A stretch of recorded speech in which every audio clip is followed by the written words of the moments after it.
Commander Kyle Harrison sat in the command chair of the diplomatic vessel Mercury, reviewing routine patrol reports. The ship floated at the edge of human territory, far from Earth but still within the outer boundaries of explored space. Kyle had been stationed here for 3 months, and most days were quiet. Too quiet. If he was being honest, the communications officer, Lieutenant Danny Webb, suddenly straightened in his seat. "Commander, I'm picking up an incoming transmission. It's on all frequencies, broadcasting in multiple languages." Kyle leaned forward. "Unknown origin?" "Yes, sir. The signal is strong. Very strong. Whatever is sending this is big, or there are a lot of them. Put it on screen." The view screen flickered to life, and Kyle found himself looking at an alien being. The creature had 4 eyes arranged in a diamond pattern on its elongated head. Its skin was a deep purple, and elaborate armor covered its torso. Behind the alien, Kyle could see what appeared to be a massive command deck filled with other beings of various species. "Attention, primitive species of this region," the alien began. Its voice translated through the universal frequency protocols. "I am High Commander Zethrak, of the Valorian Empire. For 3 centuries, my people have brought order and civilization to 47 star systems. We have conquered the mighty Kelrathi, subdued the rebellious Thraxians, and absorbed the Korlani Confederation." Kyle exchanged a glance with Danny, who looked equally confused. Zethrak continued, his 4 eyes gleaming with pride. "We have arrived at the borders of your space. We have observed your primitive vessels and your single homeworld. You call yourselves humans. We offer you a great honor. Submit to imperial rule. Join the Valorian Empire, and you will know the benefits of our protection and guidance." The transmission shifted to show exterior views. Kyle's eyes widened as he saw the alien fleet. Ships of various sizes filled the screen, at least 200 of them, arranged in neat rows. They had smooth, polished hulls that reflected the light of nearby stars. Banners and emblems decorated their sides. The vessels moved in perfect synchronization, a parade formation that stretched for hundreds of kilometers. "Behold, the grand fleet of Valoria," Zethrak proclaimed. "Never has this armada been defeated. Never have we been denied. You have 10 of your planetary rotations to accept our generous offer. Send your leaders to negotiate the terms of your submission. If you refuse, we will demonstrate the full might of the Empire. Choose wisely, humans." The transmission ended abruptly. For a moment, the bridge of the Mercury was completely silent. Then someone in the back coughed, and it sounded suspiciously like a suppressed laugh. Kyle pressed his lips together, trying to maintain his professional composure. "Did he just—" Danny started, then stopped. "Did that alien just give us an ultimatum with 10 days to surrender?" "Yes," Kyle said slowly. "Yes, he did. And that fleet he showed us. Sir, those ships look like they're running on fusion drives. Basic fusion. I could see the engine signatures." Kyle nodded. "I saw that too. Forward this entire transmission to Earth Command immediately. Priority 1. Captain Brennan needs to see this." "Already done, sir." Kyle stood and walked to the main view screen, which now showed the empty space where the transmission had originated. Somewhere out there, beyond sensor range, the Valorian fleet was waiting. They clearly expected humanity to panic, to scramble, to beg for mercy, or prepare for hopeless resistance. The thought almost made him smile. Captain Lisa Brennan received the transmission at Earth's diplomatic headquarters 6 hours later. She had been reviewing trade agreements with the nearby independent colonies when her assistant rushed in with the marked priority message. Lisa watched the entire Valorian broadcast twice, her expression carefully neutral. Then she leaned back in her chair and rubbed her temples. "Get me Admiral Mitchell," she said quietly. "And someone contact the president. We have a situation." The video conference assembled quickly. President Helen Shaw appeared on one screen, her gray hair tied back and her expression serious. Admiral Greg Mitchell joined from Earth Defense Command, his weathered face showing years of military service. Several other officials filled additional screens. "I assume you've all seen the transmission," Lisa began. "The aliens with the parade fleet?" Admiral Mitchell asked. "Yes. I've seen it 3 times now." Parade fleet? President Shaw asked. Mitchell nodded. That's what my analysts are calling it. Those ships are designed for show, not combat. Look at all those decorative banners and polished hulls. Their formation is pretty, but it's tactically useless. They're flying in neat rows like they're in a ceremony. What about their actual capabilities? The president asked. Mitchell pulled up a data display. We've been scanning long-range sensor data on the Valorian Empire for about 2 years. We knew they were out there, expanding slowly through their region of space. Their technology is, to be blunt, outdated by our standards. They use early fusion reactors, kinetic weapons, and basic electromagnetic shielding. How outdated? Lisa asked, though she suspected she knew the answer. Their biggest dreadnought, the one Zethrak was probably broadcasting from, has roughly the same firepower as one of our destroyers from 40 years ago. The old Hamilton class, if you remember those. President Shaw was quiet for a moment. So that entire fleet of 200 ships could be handled by what? A handful of our modern vessels? 5 cruisers could do it, Mitchell said flatly. Maybe less. And that's assuming they all fought at once, and we didn't use any clever tactics. This is absurd, one of the other officials said. How did they conquer 47 star systems with that level of technology? They probably conquered species that were even less advanced, Lisa suggested, or they overwhelmed them with sheer numbers. 200 ships is still 200 ships, even if each one is individually weak. Against a civilization with only a few vessels, it would be devastating. What do we do? President Shaw asked. I'm not surrendering Earth to anyone, but I also don't want to start an interstellar war if we can avoid it. Lisa had been thinking about this since she first saw the transmission. We need to respond carefully. These Valorians are proud. They've never been defeated, never been denied. If we humiliate them, if we crush their fleet and send them running, they might become desperate enemies. Or worse, they might tell other species that humans are aggressive conquerors. So what do you suggest? Admiral Mitchell asked. We decline their offer politely, but firmly. We make it clear that we won't be joining their empire, but we're open to diplomatic relations as equals.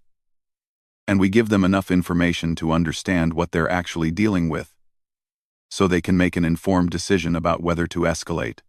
Show them our capabilities without threatening them, the president said thoughtfully. Let the facts speak for themselves.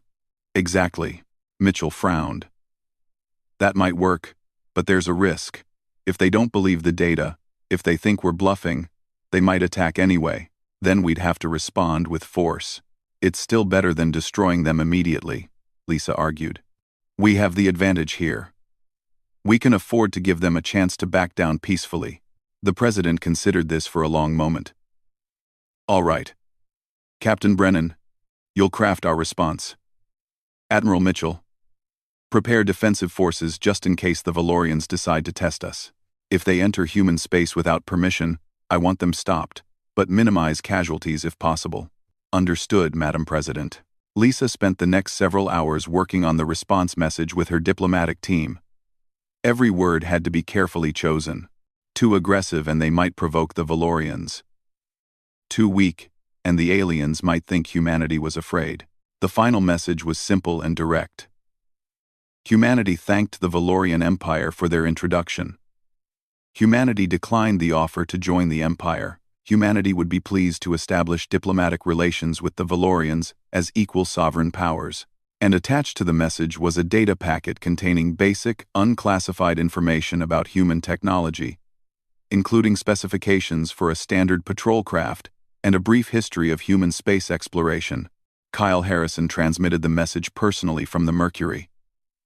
As the signal beamed toward the Valorian fleet, he wondered how they would react. Would they see reason? Would they recognize that humanity was more advanced than they expected?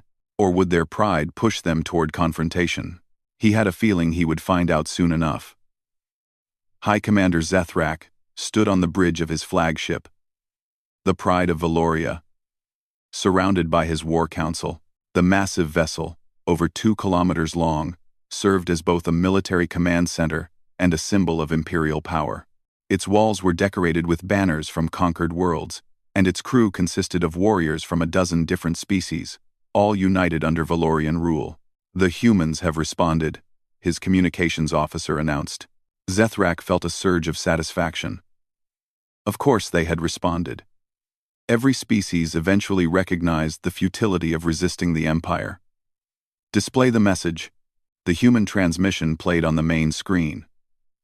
A woman with short blonde hair appeared, wearing a simple blue uniform. She spoke in clear, measured tones. "Greetings, High Commander Zethrak and the Valorian Empire. We are Captain Lisa Brennan of the United Earth Diplomatic Corps. We thank you for your introduction and your interest in our civilization. So far, so expected." Zethrak waited for the inevitable plea for mercy or the desperate negotiation for favorable surrender terms. However, Captain Brennan continued, "Humanity must respectfully decline your offer to join the Valorian Empire. Earth and its colonies are sovereign territories, and we intend to remain independent. We would be pleased to establish diplomatic and trade relations with your empire as equal partners. We hope this can be the beginning of a mutually beneficial friendship." Zethrak's four eyes widened. Equal partners? Decline the Empire's offer? In 3 centuries, no species had ever refused Valorian rule. Even the proud Kelrathi had eventually submitted after seeing the Grand Fleet. "There is an attached data packet," the communications officer said nervously. "Display it." The data began scrolling across screens throughout the bridge. Technical specifications, historical records, and scientific papers filled the displays. Zethrak watched as his science officer, a thin Korlani named Velrex, began reviewing the information with growing agitation. "High Commander," Velrex said slowly. "These specifications. The humans claim their patrol craft use antimatter reactors. They describe faster-than-light drives that don't require jump gates. They list defensive shields that operate on quantum entanglement principles." "Impossible," Zethrak declared. "They are attempting to frighten us with fictional technology. No species could advance so far beyond the Empire. But, sir, the mathematics they provide, the theoretical frameworks, they are consistent. If these specifications are accurate, a single human patrol vessel would outmatch our heavy cruisers." Zethrak slammed his fist on the command console. "Lies and deception. They are primitives trying to avoid their inevitable fate. We have conquered 47 systems.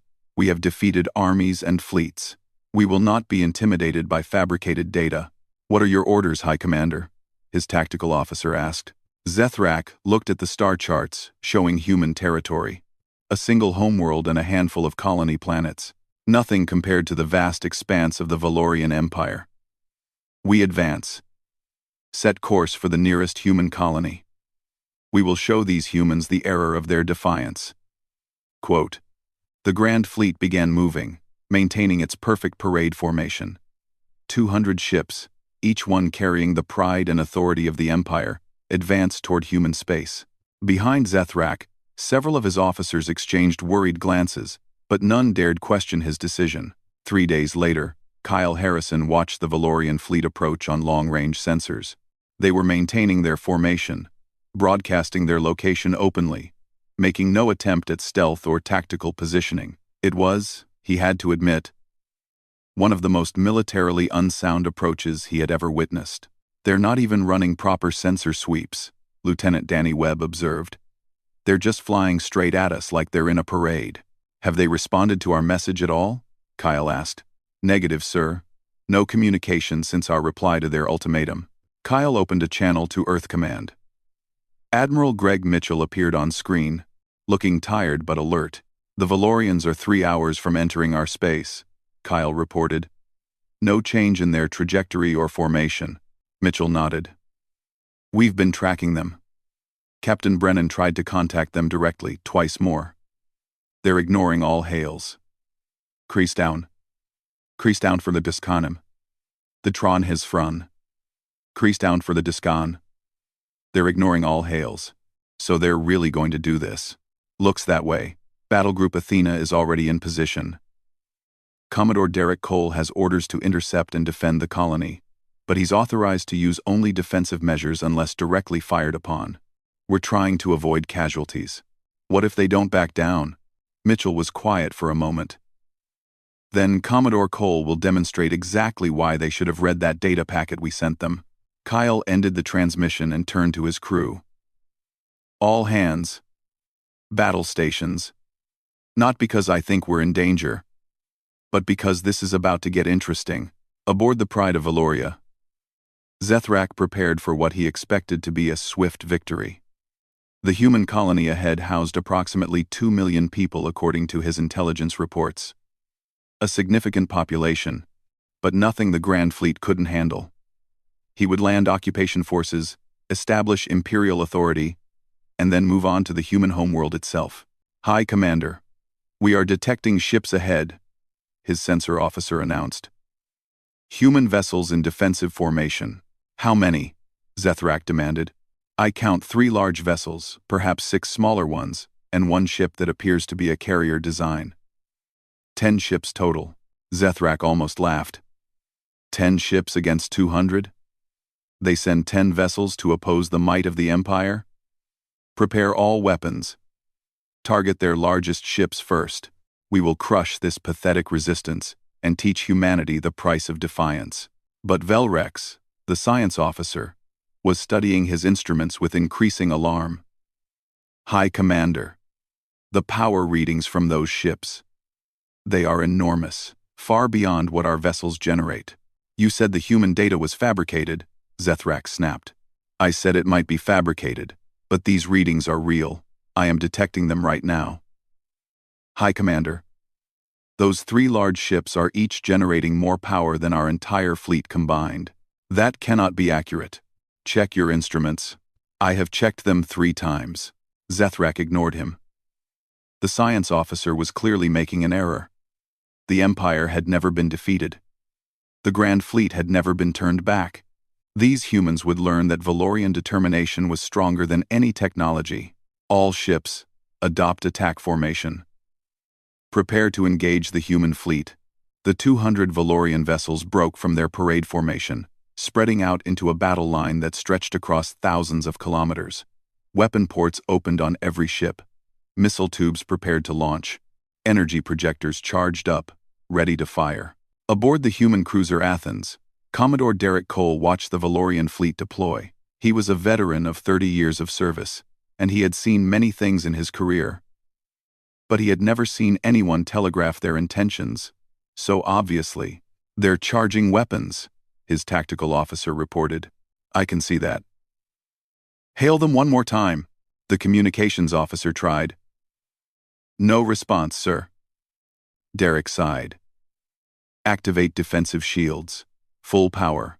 All point defense systems to active mode. I want every gun online, but no one fires unless I give the order.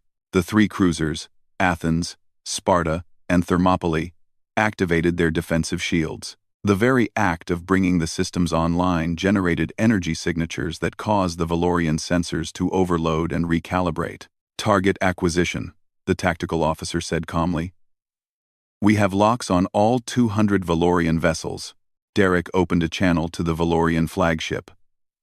High Commander Zethrak. This is Commodore Derek Cole of the United Earth Defense Force. You are entering human space without authorization. This is an act of war. I am authorized to defend this colony and its people by any means necessary. Stand down now, and we can still resolve this peacefully. Zethrak's response was immediate. You dare threaten the Valorian Empire? You will learn the meaning of power. Human. I'm not threatening you, Derek said quietly. I'm trying to save your lives. The communication cut off. On the Pride of Valoria, Zethrak gave the order. All ships, fire. 200 Valorian warships launched their opening salvo. Thousands of kinetic projectiles accelerated toward the human fleet. Fusion warheads ignited, their primitive guidance systems locked onto human signatures. Energy beams lanced across the void, each one powerful enough to pierce the hull of any ship in the Valorian arsenal. Derek watched the attack coming on his tactical display. Point defense. Engage. The human ships responded instantly. Laser grids activated. tracking every incoming projectile with computer precision. Hundreds of automated turrets fired in perfect synchronization, their targeting calculated by quantum processors that could track millions of objects simultaneously. The fusion warheads detonated harmlessly in space, intercepted before they could get within 500 kilometers of the human fleet. The kinetic projectiles were vaporized, the energy beams dissipated against the human shields without even causing them to flicker. The entire Valorian Alpha strike was neutralized in less than 3 seconds. On the Pride of Valoria, silence fell across the bridge. Every officer stared at their instruments in disbelief. "Report," Zethrak demanded, his voice hollow. "All weapons ineffective," the tactical officer whispered. "Zero damage to human vessels. Their defensive systems are beyond our capability to penetrate." Derek Cole opened another channel to the Valorian flagship. His voice remained calm and professional, but there was an edge to it now. "High Commander, my fleet has not yet returned fire. Every weapon system on every ship in this battle group is currently locked onto a Valorian vessel. I have authorization to disable or destroy any ship that continues hostile action. This is your last warning. Stand down now, or I will be forced to demonstrate the difference in our capabilities." High Commander Zethrak stood frozen on the bridge of the Pride of Valoria. The reality of the situation was beginning to penetrate his pride. But centuries of imperial certainty fought against acceptance. Around him, his officers waited in tense silence. "Science Officer Velrex," Zethrak said slowly, "the data packet the humans sent us. Pull it up again." Velrex's clawed fingers moved across his console. "Yes, High Commander." The specifications for a human patrol craft appeared on the main display. Zethrak forced himself to read them properly this time. Not as propaganda, but as potentially accurate information. Antimatter power generation, faster than light drives that could cross a star system in minutes. Defensive shields that operated by manipulating quantum fields. Weapons that could crack a planet's crust.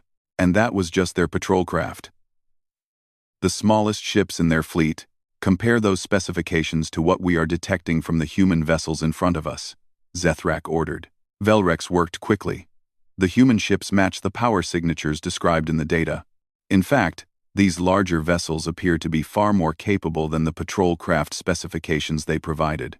Zethrak felt something he had never experienced in his long military career. True fear. Not fear of death or defeat in the abstract, but the concrete realization that he had led his fleet into a confrontation with an opponent that could erase them from existence without significant effort. "How many of our ships would we lose if they returned fire?" he asked quietly. Velrex consulted his readings, ran calculations, and then looked up with all 4 eyes wide. "Based on their defensive capabilities and the power readings we are detecting, if they have weapons systems that match their other technology, they could potentially disable or destroy our entire fleet within minutes, perhaps seconds." The bridge crew shifted nervously. These were warriors from a dozen conquered species, veterans of the Imperial campaigns, and now they understood they were facing something far beyond their experience. Zethrak's tactical officer, a grizzled Thraxian named Cortax, spoke up. "High Commander, we should withdraw.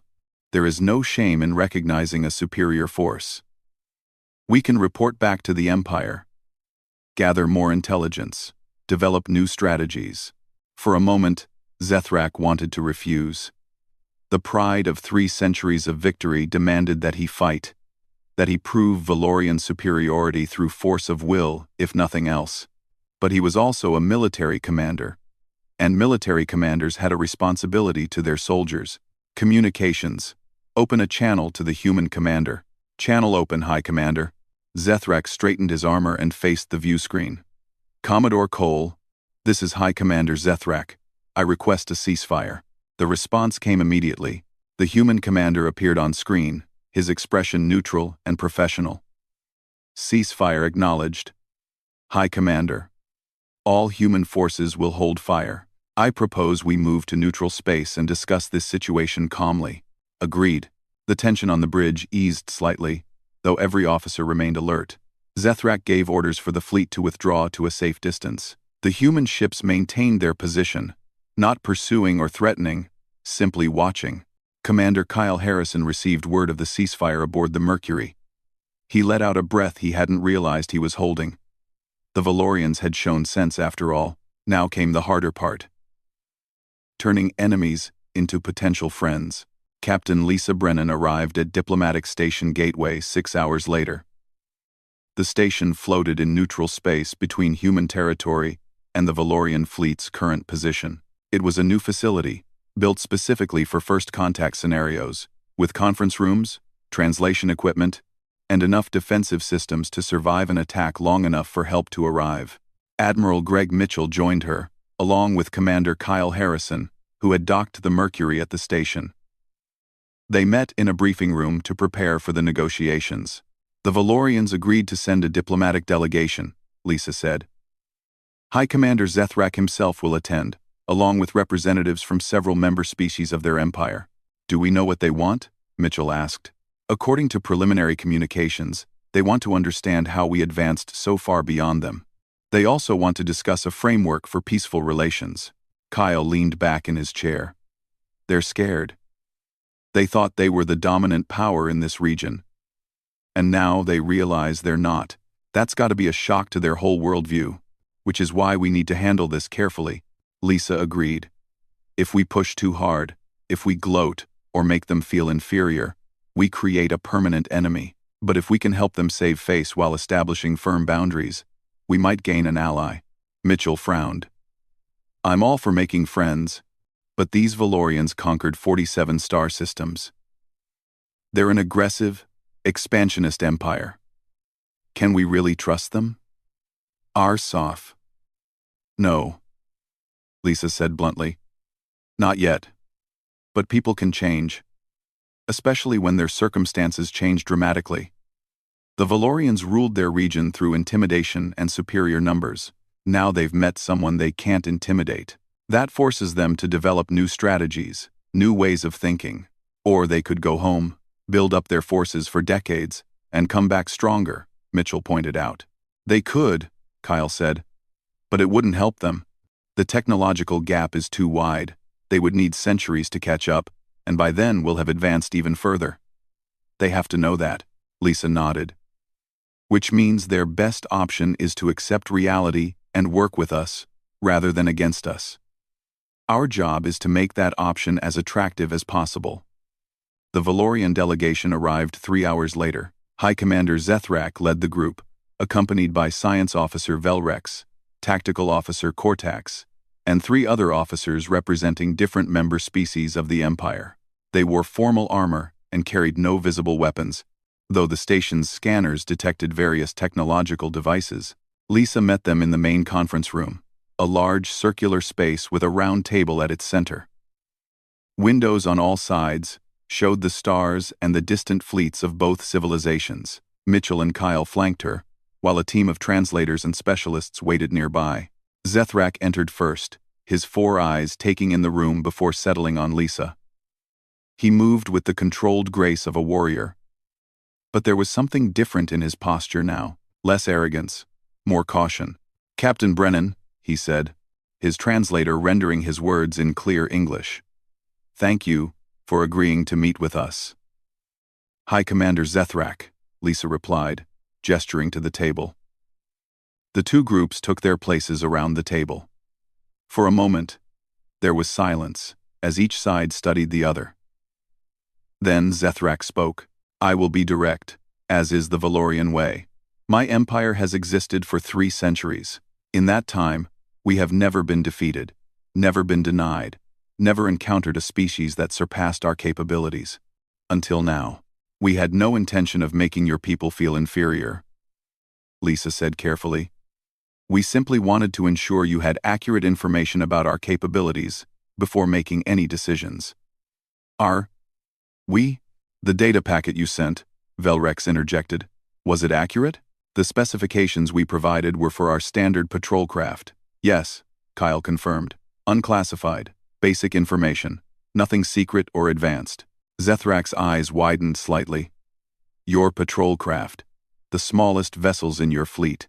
Correct. Cortax, the tactical officer, leaned forward. Then the larger ships we faced, the cruisers and destroyers, They are significantly more powerful? Mitchell nodded. By orders of magnitude. Zethrak sat back, processing this information. How? How did your species advance so far? We have studied warfare and technology for centuries. We have absorbed the knowledge of 47 civilizations. How did you surpass us so completely? Lisa had prepared for this question. Hi, Commander. May I ask you something first?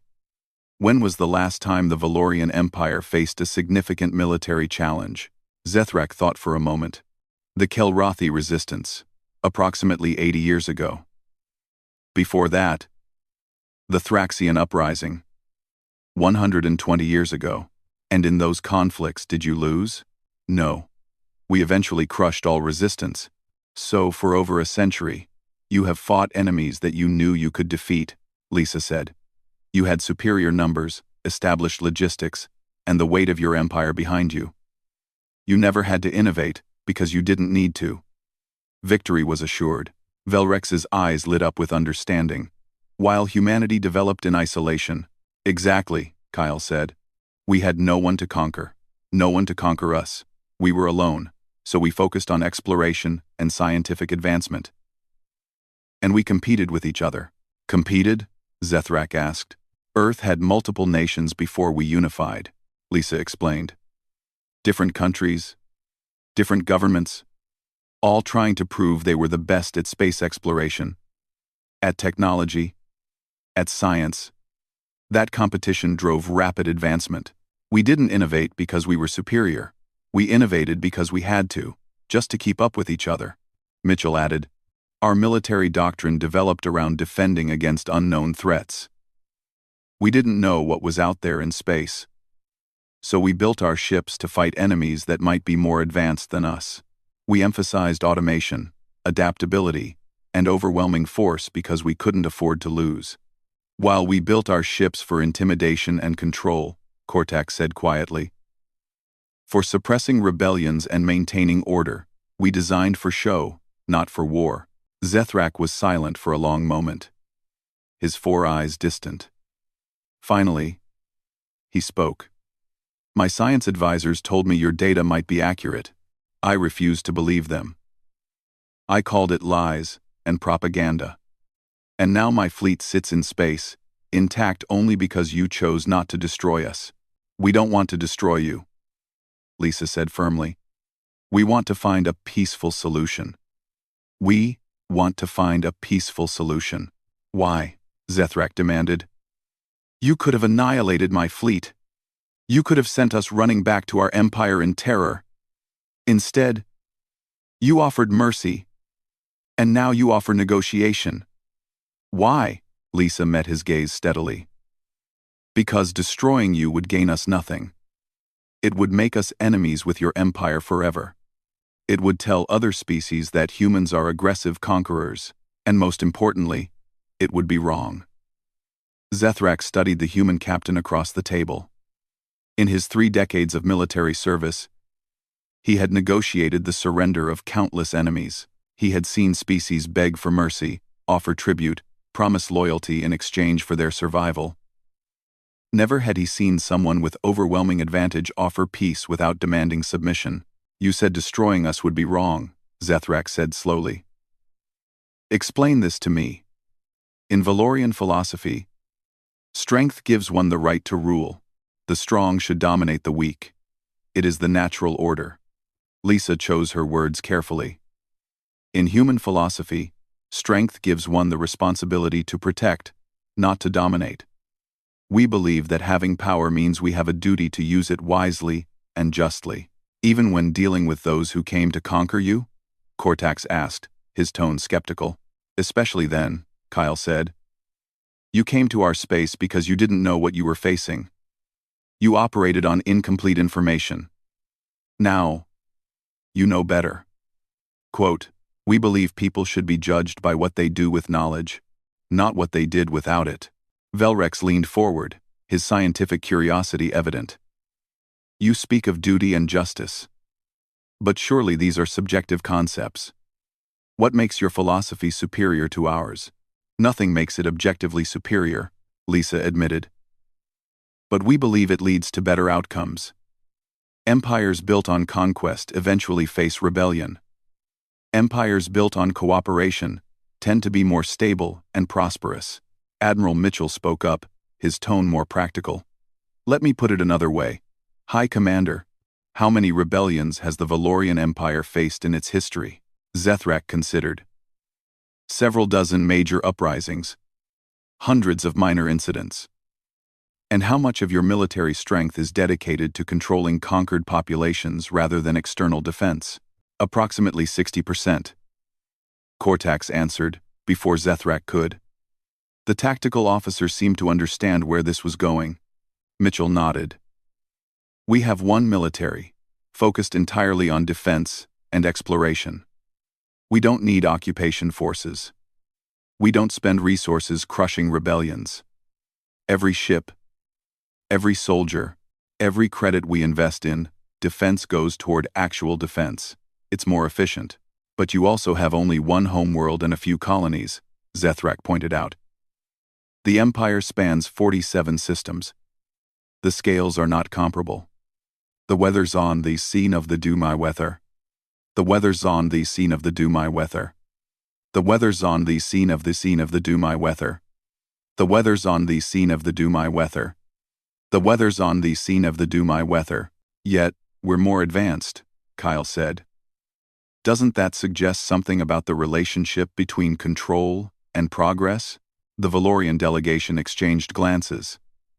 It was clear they were grappling with concepts that challenged their fundamental worldview. Finally, one of the other officers, a female Kelrathi named Serix, spoke for the first time. In my culture, before the Valorian conquest, we had a saying. The tree that bends in the wind survives the storm. The tree that stands rigid breaks. She looked at Zethrak. Perhaps the Empire has stood rigid for too long. Zethrak's 4 eyes narrowed. But he didn't reprimand her. Instead, he addressed Lisa directly. What do you want from us, Captain Brennan? You say you seek peace, but peace requires terms. What are your terms? Lisa had prepared for this moment. She pulled up a document on the table's holographic display. These are our proposed terms for a peace agreement and diplomatic recognition. The terms scrolled across the display in both English and translated Valorian script. Zethrak read them carefully, his expression unreadable. You demand that we withdraw all territorial claims on human space, he noted. That's non-negotiable, Mitchell said firmly. Human worlds belong to humans. Agreed. What else? We want formal diplomatic relations, Lisa continued. Embassies, cultural exchanges, open communication channels.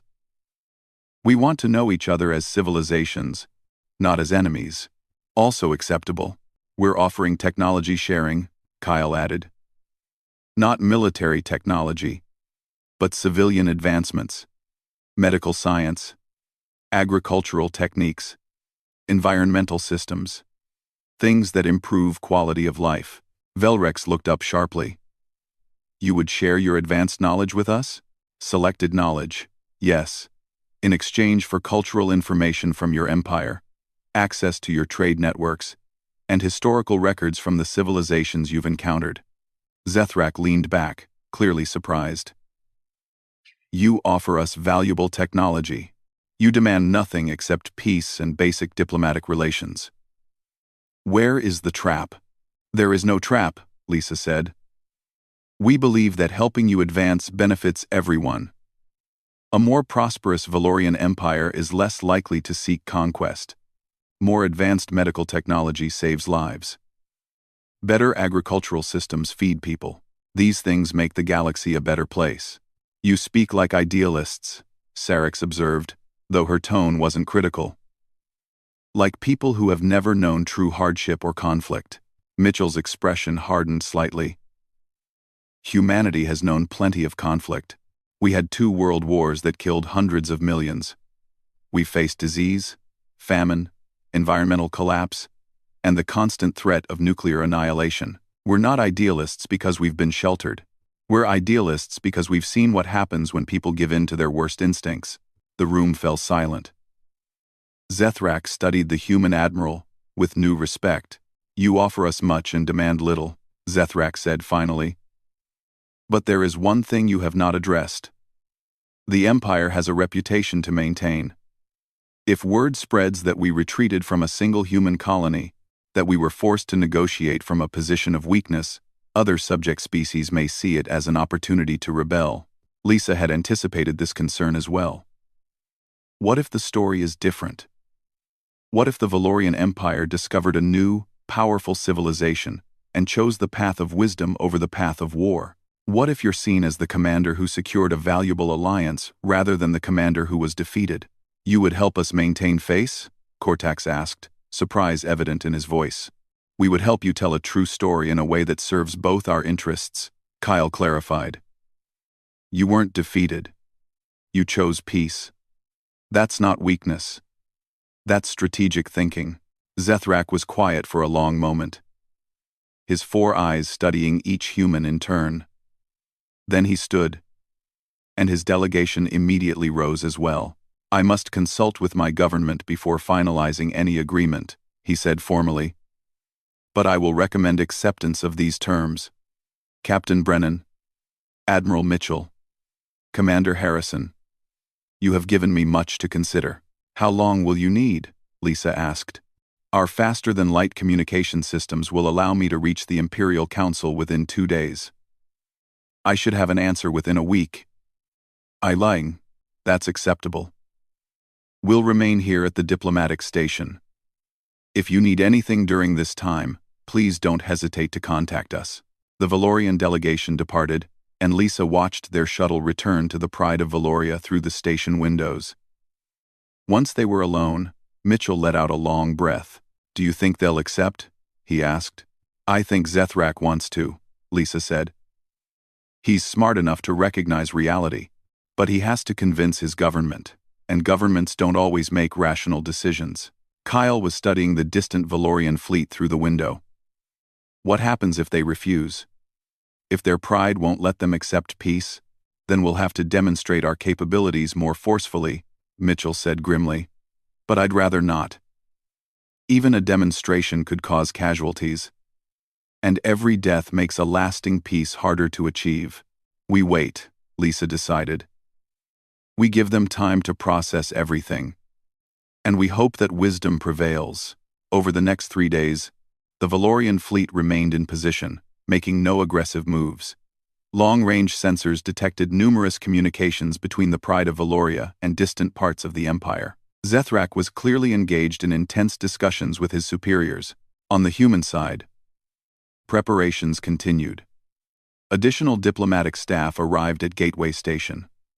Cultural experts began compiling information about humanity that could be shared with the Valorians.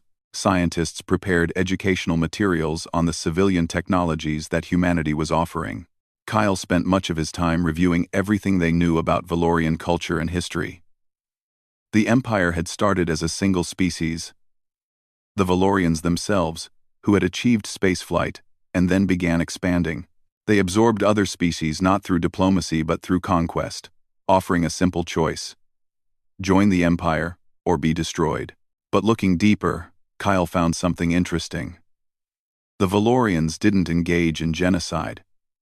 They didn't enslave conquered populations. They offered membership in the Empire, with most of the same rights as natural-born Valorians.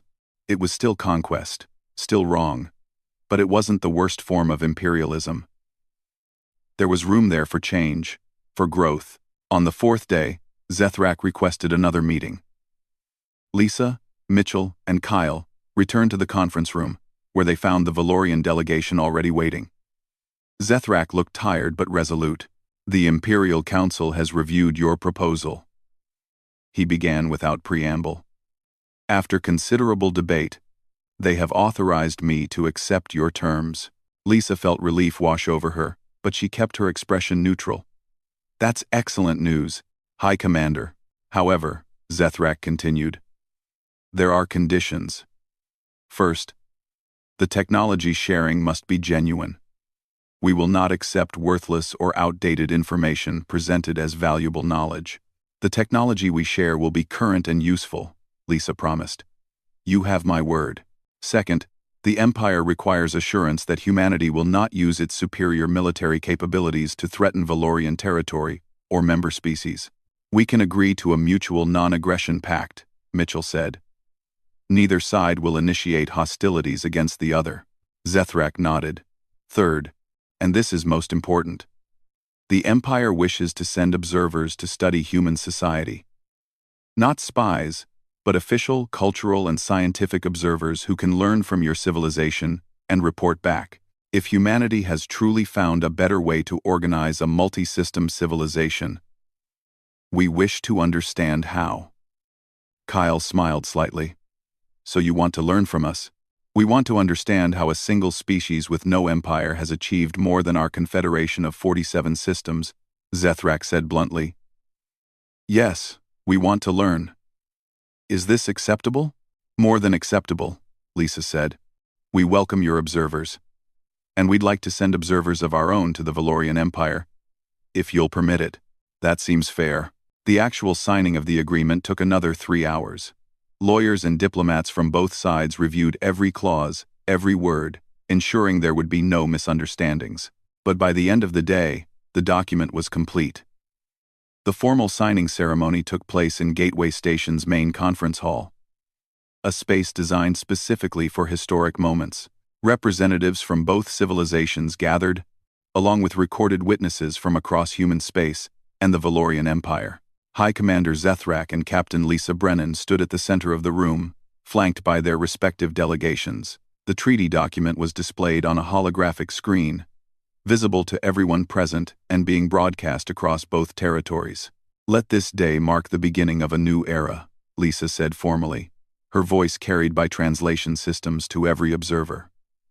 An era where humanity and the Valorian Empire stand not as enemies, but as partners in building a better galaxy. Zethrak added his own statement. The Empire has always valued strength, and today we recognize a new kind of strength. The strength to choose peace over war. The strength to learn from others. The strength to change when circumstances demand it. Both leaders pressed their hands to the biometric scanners, officially ratifying the agreement. Around the room, observers from both civilizations applauded. It was done. The first major diplomatic treaty between humanity and an alien civilization was now in effect. After the ceremony, a more casual reception allowed people from both sides to mingle. Kyle Harrison found himself talking with Science Officer Velrex, who seemed eager to discuss the technical details of human advancement. You're faster than light drives, Velrex said, his 4 eyes bright with curiosity.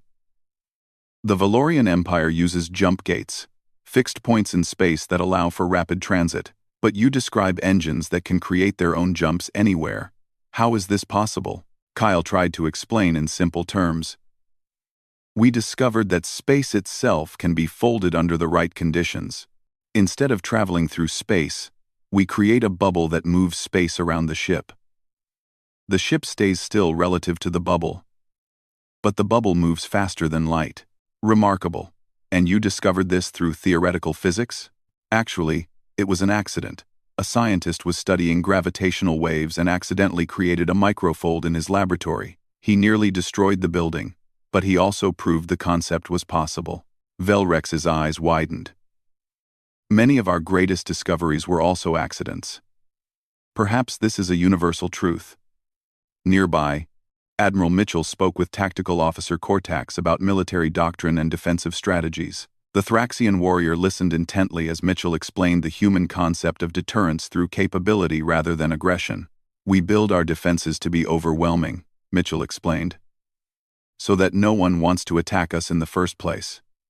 It's cheaper and more effective than constant warfare. But without conflict, how do your warriors maintain their skills? Cortax asked, genuinely curious. Training, simulations, and competitions. We have war games where different fleets compete against each other using non-lethal weapons. It gives our people combat experience without anyone dying. Cortax nodded slowly. This makes sense. The Empire loses many skilled warriors to rebellions and border conflicts. If we could maintain readiness without constant casualties, we would have a larger pool of experienced officers. In another corner of the room, Serix, the Kelrathi officer, spoke quietly with several human diplomats about the occupied species within the Valorian Empire.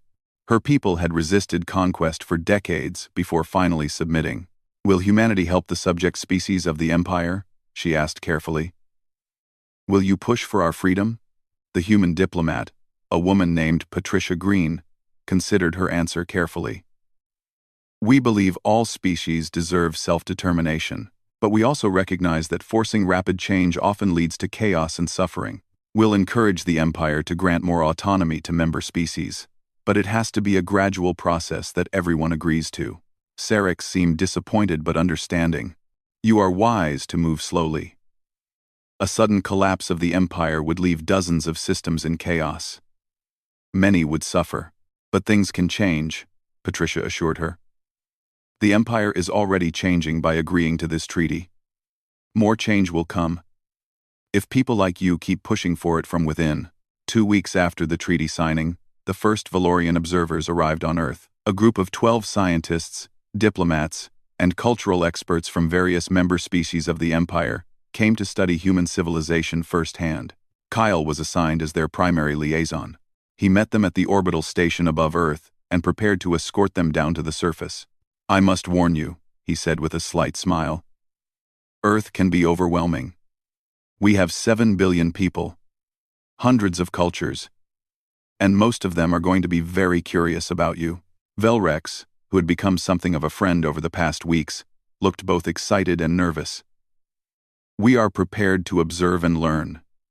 The shuttle descended through Earth's atmosphere, and the Valorian observers pressed against the windows, taking in the sight of the blue and green world below. They landed at a diplomatic facility in Geneva, where a full itinerary had been prepared. Over the following weeks, Kyle guided them through various aspects of human society.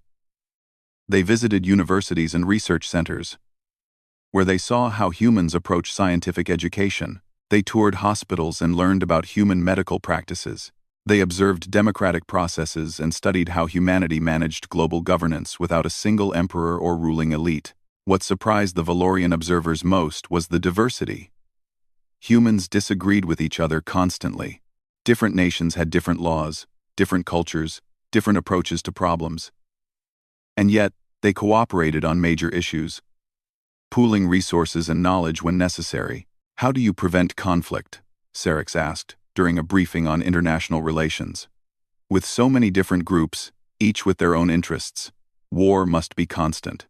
"We do have conflicts," Kyle admitted.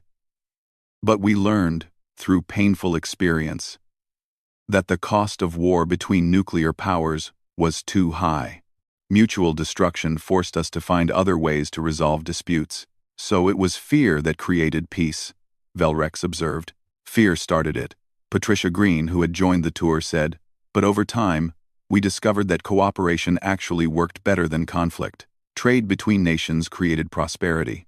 Scientific collaboration led to breakthroughs. Cultural exchange enriched everyone. Peace became self-reinforcing because everyone benefited from it." The Valorian observers took extensive notes, recorded thousands of hours of video, and conducted hundreds of interviews. They were preparing reports that would reshape how the Valorian Empire understood governance and social organization. Meanwhile, human observers had arrived in Valorian territory. Commander Kyle's counterpart, a diplomat named Stephen Park, sent regular updates about what he was learning. The Empire was vast and complex, with each conquered species maintaining some of its cultural identity while adhering to imperial law. The Valorians themselves were not as monolithic as they appeared from outside. There were reformist factions that wanted to grant more autonomy to member species, and conservative factions that insisted on maintaining centralized control. 6 months after the treaty signing, Kyle returned to Gateway Station for a follow-up meeting with Zethrak. The High Commander looked different somehow. Less rigid, more thoughtful. "The observers we sent to Earth have returned," Zethrak said. "Their reports have caused quite a stir in the Imperial Council." "Good stir or bad stir?" Kyle asked. "Both. Some council members see your methods as proof that the Empire has been wrong for centuries. Others see them as impractical for our situation.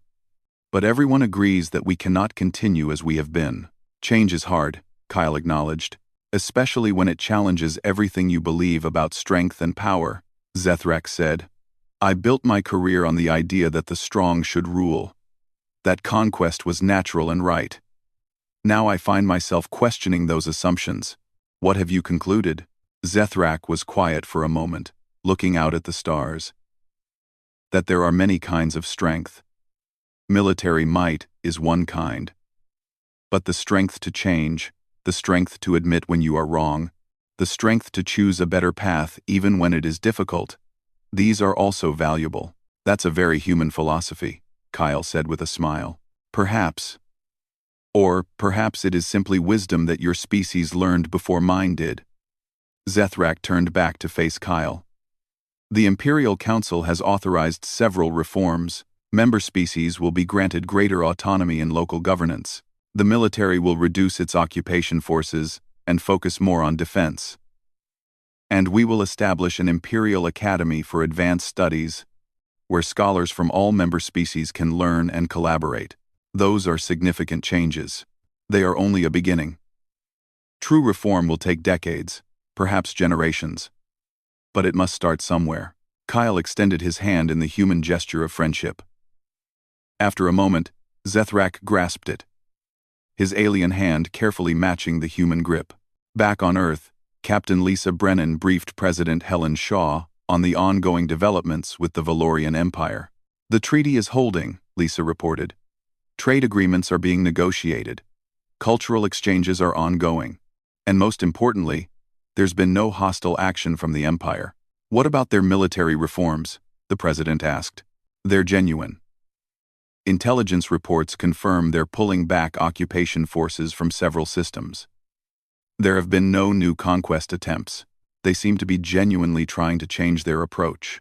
Admiral Mitchell, who was also present, added his perspective. We're monitoring the situation closely. The Empire still has a massive military, and old habits die hard. But the direction of change is positive. What about other alien civilizations? President Shaw asked. Has word of our capabilities spread? It has, Lisa confirmed. We've received diplomatic inquiries from several species who are neighbors of the Valorian Empire. Some are scared of us. Some are curious. And at least 3 have expressed interest in establishing relations. Scared of us? The President frowned. Why? We defeated the Valorian Grand Fleet without losing a single ship, Mitchell explained. From an outside perspective, that makes us look like an incredibly powerful military force. Some species are worried we might become conquerors ourselves. Round. Then we need to address those fears, the President said firmly. I want a clear message sent to every civilization that knows about us. Humanity seeks peaceful relations and mutually beneficial cooperation. We will defend ourselves if attacked, but we have no interest in conquest or domination. We can draft an official statement, Lisa said. Do more than that. I want us to be proactive about establishing diplomatic relations. Show other species through our actions that we mean what we say.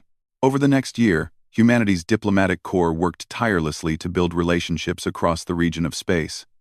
First contact was made with the Telvanni Collective, a peaceful trading confederation. Then the Sardax Republic, a democratic union of 3 species. The Korthan Assembly, a loose alliance of independent worlds. Each new contact brought challenges and opportunities. Some species were hesitant, worried about human military power.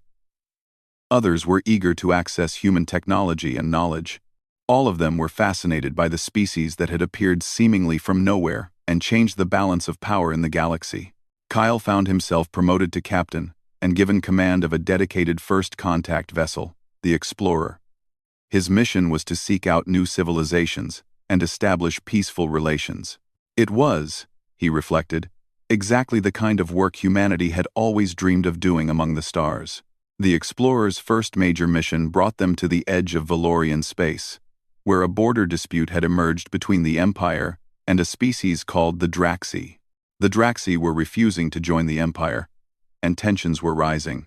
Zethrak, now promoted to Grand Admiral and head of the Imperial military reforms, contacted Kyle directly. Captain Harrison, I have a request. The Empire is attempting to resolve the Draxi situation peacefully, but they do not trust us. Given our history, this is understandable. Would humanity be willing to mediate? Kyle consulted with Earth Command and received approval. The Explorer arrived in the disputed zone, where both Valorian and Draxi fleets faced each other warily. The mediation took 3 weeks. Kyle listened to both sides, helped them understand each other's concerns, and proposed compromises. The Draxi wanted independence. The Empire was willing to grant it, but wanted assurances about border security and trade access. In the end, a treaty was signed. The Draxi would remain independent, but would establish trade relations with the Empire and agree to mutual defense arrangements. The Empire would withdraw any territorial claims and recognize Draxi sovereignty. As the agreement was finalized, the Draxi ambassador spoke to Kyle privately. A year ago, this would have ended in war. The Empire would have sent their fleet, and we would have died fighting for our freedom. What changed? Kyle glanced at the Pride of Valoria, visible through the viewport. They met someone who showed them a different way, and they were wise enough to learn from it. 2 years after first contact with the Valorian Empire, Gateway Station hosted an event that would have seemed impossible before. Representatives from humanity, the Valorian Empire, the Telvanni Collective, the Sardax Republic, the Korthan Assembly, and 6 other civilizations gathered to sign a regional cooperation agreement. The pact established rules for peaceful interaction, mechanisms for resolving disputes, protocols for first contact with new species, and guidelines for trade and cultural exchange. It wasn't a unified government, but it was a framework for civilization and cooperation across dozens of star systems. Captain Lisa Brennan, now Ambassador Brennan, gave the opening address. We gather here as different species, different cultures, different philosophies. We have not become the same, nor should we. But we have learned to work together, to respect our differences, and to build something greater than any of us could build alone. High Commander Zethrak, representing the Valorian Empire, added his own words. The Empire came to human space expecting to find another conquest. Instead, we found teachers. We found a mirror that showed us what we had become and what we could be. We are still learning, still changing, but we are committed to this new path. As the various representatives signed the agreement, Kyle watched from the audience. He thought about that first transmission from Zethrak, the proud declaration and the ultimatum. He thought about how close they had come to conflict, to war, to unnecessary death and destruction, and he thought about the choice humanity had made. The choice to offer peace instead of domination, cooperation instead of conquest, wisdom instead of pride. It hadn't been easy. It had required patience, understanding, and faith that others could change. But it had been worth it. After the ceremony, Kyle met Zethrak one final time before the Explorer departed on its next mission. "Where do you go now?" Zethrak asked. "Further out. There are reports of other civilizations beyond your empire's borders. Someone needs to make contact before situations like ours develop. You will offer them the same choice you offered us. Peace or war." "Not exactly," Kyle said. "We'll offer friendship and cooperation. War is always their choice, not ours. But if they choose peace, we'll help them build something better." Zethrak's 4 eyes studied the human captain for a long moment. Then the alien commander placed his hand over his heart in a Valorian gesture of respect. "The galaxy is better for having humanity in it. Captain Harrison, go safely, and may you find only friends among the stars." Kyle returned the gesture with a human salute. "And may the Valorian Empire continue to grow in wisdom." Grand Admiral.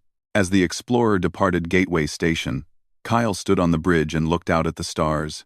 Somewhere out there were more civilizations, more opportunities for contact, more chances to prove that strength and compassion were not opposites, but complementary forces.